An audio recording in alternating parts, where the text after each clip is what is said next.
اللہ دے پاک نبی دی میں عظمت تو قربان جاوا۔ اللہ دے پاک نبی نے نماز مغرب ادا فرمائی، امامت فرما کے مدینے دی مسجد میں اللہ دے پاک نبی آئے۔ اللہ دے پاک نبی جدو نماز مغرب ادا کر کے باہر آئے نے، باہر اپنے ویکھیا ایک مجمع لگا ہویا ہے، ایک مجمع لگا ہویا ہے تے مجمع لاؤن والا یہودی کافر ہے۔ یہودیاں دا کم ہوندا ہے پلندے تیار کرنا، پلندے تیار کرنا، حربے تیار کرنا، کیویں دین نو گرایا جائے، کیویں اسلام نو کمزور کیتا جائے۔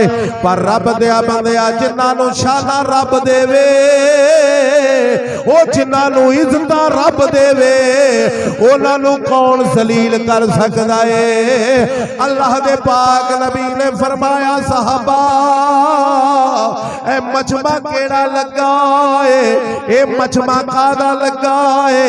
حضرت فاروق اعظم دوڑ دے گئے، جا کے ویکھیا ایک یہودی ہے، او یہودی کہندا ہے جے اے اللہ دا نبی ہے تے نبی سارے موجزہ لے کے آئے نے، جے اے نبی ہے تے سانو کوئی موجزہ وکھاوے۔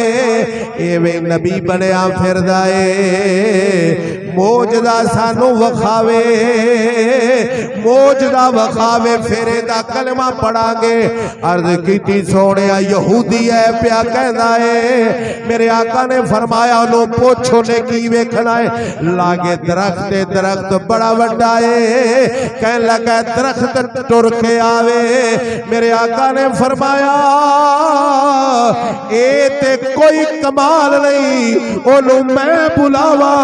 فرمایا جا چلے جا، او دے والے انگلی کر، پھر میرے والے کر، اشارہ کر، او دے والے کر، جا کے کہتے نو او کالیاں زلفاں والا، سونے چہرے والا، اوے بلاندہ پیا، اوے جدو بلایا رب کعبہ دی قسم ہے، درخت ہلیا ہے، ادھر ہلیا ادھر ہلیا، اوے ٹردا ٹردا ٹردا ٹردا ٹردا ٹردا، اوے ٹریا آوندا اے ٹریا آوندا اے ٹریا آوندا اے، آیا نبی دے قدماں تے پتے پتے وچوں درود و سلام دیاں آوازاں آوندیاں نے۔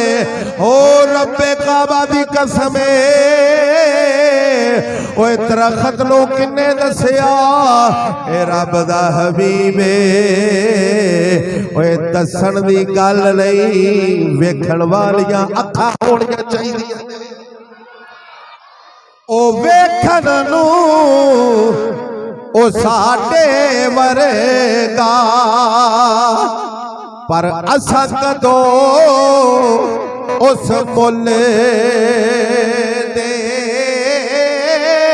آسم او عرشاں تے پھردا، اوے اسی گلیاں دے وچ رل۔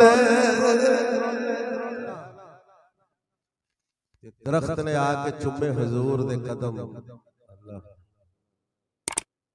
میرے کریم آقا نے یہودی والے ویکھیا، ادھر درخت قدماں وچ ڈگا ہے، ادھر یہودی قدماں وچ